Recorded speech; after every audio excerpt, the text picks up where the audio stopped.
Hello students.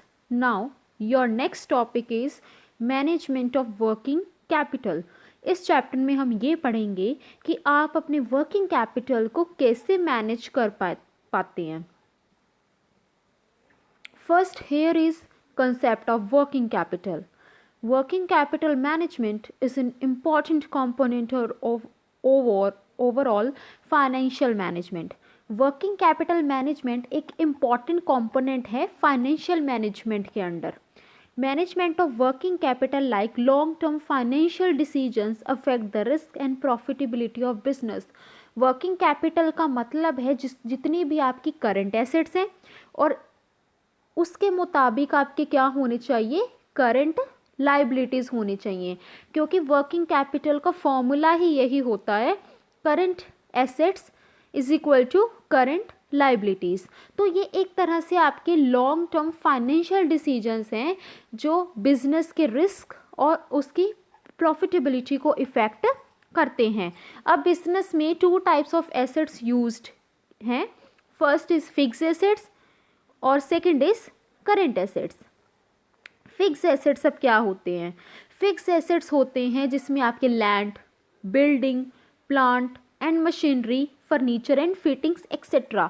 तो ये आपके क्या रहते हैं, फिक्स्ड रहते हैं, इसलिए आप फिक्स एसेट्स कहते हैं. Fix assets are used in business for a long period. और इसे आप लॉन्ग पीरियड फिक्स एसेट्स को आप लॉन्ग पीरियड तक यूज़ कर सकते हैं और आप इसे परचेज करते हैं आगे सेल करने के लिए ताकि आप प्रॉफिट अर्न कर पाएँ. Next is current assets. अब जो करंट एसेट्स है वो हैं जो आपके day to day operations of the business से लिंक करते हैं, जो आपके डे टू डे ऑपरेशंस को कैरी ऑन करने में हेल्प करते हैं. For the effective and efficient use of fix assets there should be adequate working capital in the business. लेकिन आपको फिक्स एसेट्स को इफेक्टिव और एफिशिएंट यूज़ करने के लिए आपके पास एडिक्वेट वर्किंग कैपिटल होनी चाहिए. अब जो करंट एसेट्स अब कौन कौन से होते हैं, जैसे cash, bank, stock, debts, bills receivable, marketing securities. तो इसमें जो अब कैपिटल एम्प्लॉयड होती है करंट एसेट्स में, उसका क्या नाम है, working capital. Then definition of working capital. There is differences of opinions among different authors. अब अलग अलग ऑथर्स ने अपने अलग अलग ओपिनियन दे रखे हैं, पर ये आप मेन यही है कि इसे 2 वेज में समझाया गया है, ग्रॉस कंसेप्ट और नेट कंसेप्ट. ग्रॉस का मतलब है यहाँ टोटल. देख रहे हैं आप, total of all the current assets of a business. जब आप सभी करंट एसेट्स को ऐड अप कर देते हो तो वो आपके क्या बन जाते हैं, ग्रॉस वर्किंग कैपिटल. और नेट कंसेप्ट होता है, देखो formula, net working capital is equal to current assets minus current liabilities. अगर according to this concept if current assets are equal to current liabilities, इसका मतलब वर्किंग कैपिटल आपकी zero है.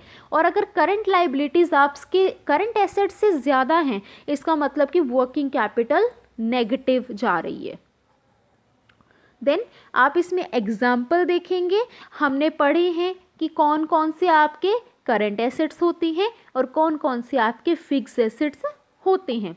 तो देखिए ग्रॉस वर्किंग कैपिटल आप कैसे कैलकुलेट करेंगे, आप जितने भी इसमें करंट एसेट्स हैं ना उनको ऐड अप कर लेंगे, जैसे cash and bank balance plus marketable securities plus trade debtors plus bills receivable plus inventory. आप इनके अमाउंट को ऐड जब करेंगे तो आ जाएगा 3,10,000. अब नेट वर्किंग कैपिटल आप कैसे करोगे, करंट एसेट्स को टोटल करेंगे जितने भी आपको इस टेबल में करंट एसेट्स मिल रहे हैं और उसमें से आप करंट लाइबिलिटीज़ को माइनस करेंगे तो आपका अमाउंट आ जाएगा 2,10,000.